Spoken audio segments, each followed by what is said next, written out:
BC రిజర్వేషన్లపై high court stay విధించడాన్ని నిరసిస్తూ BC సంఘాల ఐక్యవేదిక ఆధ్వర్యంలో వనపర్తి జిల్లా కొత్తకోట పట్టణ కేంద్రంలో బంద్ నిర్వహించారు. ఈ సందర్భంగా విద్యాసంస్థలు, వ్యాపార సముదాయాలు స్వచ్ఛందంగా బంద్ చేసి సంఘీభావాన్ని వ్యక్తం చేశాయి.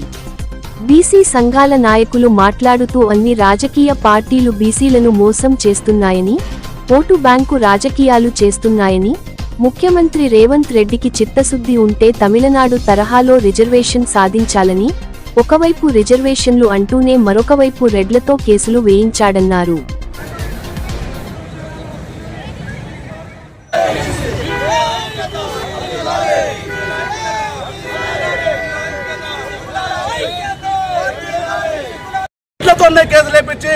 ఏదో రోడ్డు మీద తౌడేసి కుక్కల కొట్టాడ పెట్టినట్లు మాకు గల్లూరులో ఉన్న పదవులు మాకు నోరగొట్టడం గుంజుకున్నట్లు ఇలా చేస్తున్నారు. అదేవిధంగా ఇలా అన్ని పార్టీల బీసీ సంఘాల నాయకులు ఉన్నారు, అన్ని పార్టీల బీసీ నాయకులు ఉన్నారు. ఈరోజు మా బీసీ కులాల మొత్తాన్ని చిన్న చూపు చేస్తున్నారు. అదేవిధంగా మేము ఆర్థికంగా లేము, వెనుకబడిపోయినాం. ఇప్పటికీ మాకు రిజర్వేషన్తోనన్నా మేము ముందుకు వస్తామని అనుకున్నాం.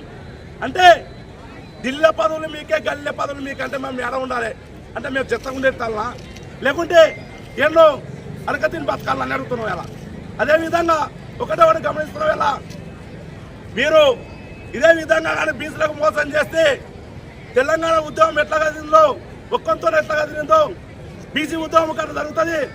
అదేవిధంగా బీసీలకు ఎప్పుడైతే 42% ఇచ్చిర్రో అది మాయమాటలు చెప్పకుండా, లోపల ముసుగులు చేయకుండా వాళ్ళ రిజర్వేషన్ అమలు చేయాలని బీసీ సంఘానికి డిమాండ్ చేస్తున్నాం.